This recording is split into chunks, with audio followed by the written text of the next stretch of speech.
It only takes a single fly to piss you off on your picnic lunch and makes you uneasy about what germs may have landed with it. But what harm can come from a fly landing on your food? There are hundreds of different fly species in Australia. This diverse group of insects ranges from mosquitoes and biting midges to bush flies and blowflies. They play an important role in the environment by assisting decomposition, pollinating plants, and providing food for insectivorous predators. They can help solve crimes and treat infected wounds. Many of these flies pose a health risk, but none hang about our homes more than the housefly. It's a ubiquitous presence during the warmer months, can be a substantial annoyance, and may also be a potential health risk.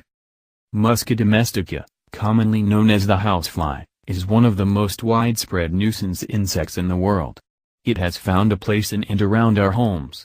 It is closely associated with rotting organic waste, including dead animals and feces. It's no surprise they're commonly known as filth flies.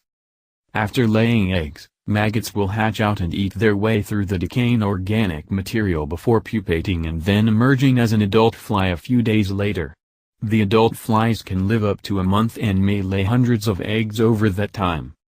When it comes to passing on pathogens, it's not necessarily the fly itself but where it's come from that matters.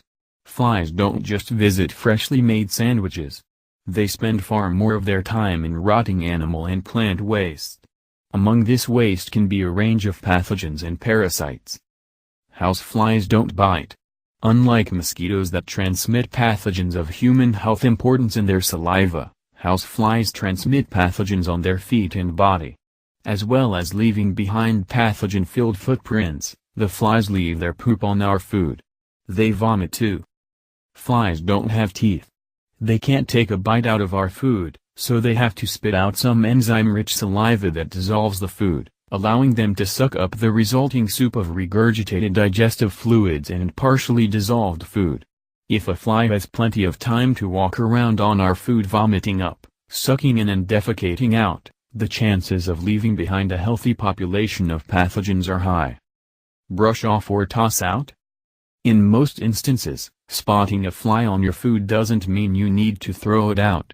While there is little doubt that flies can carry bacteria, viruses and parasites from waste to our food, a single touchdown is unlikely to trigger a chain reaction leading to illness for the average healthy person.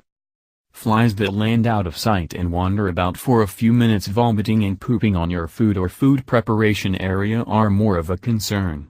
The more time passes, the greater the chance of pathogens left behind by the flies growing and multiplying on our food. That's when health risks increase. Having plenty of flies about can be a concern, but risk is generally higher in regions away from the city. There are not only likely to be higher numbers of flies but a greater chance they'll be in contact with dead animals and animal waste. There is no shortage of opportunities for flies in the city either, but, for the most part, insecticides and improved hygiene standards assist in fly control and minimizing the risk of contact with contaminated substances. Ensure your food is covered while preparing, cooking and serving outdoors, and don't leave leftovers sitting about outside for the flies. There are plenty of other reasons food safety is important over the summer, not just to stop flies touching down. Screening windows and doors will help block flies from coming inside, but also minimizing garbage around the house is critical. Ensure bins are cleaned regularly, household garbage is covered and animal waste is routinely cleaned up. The addition of insecticidal surface sprays around bin areas will help, and, inside the home, a range of knockdown sprays will keep the numbers of flies down. Thanks for watching, and hopefully this information is useful for you.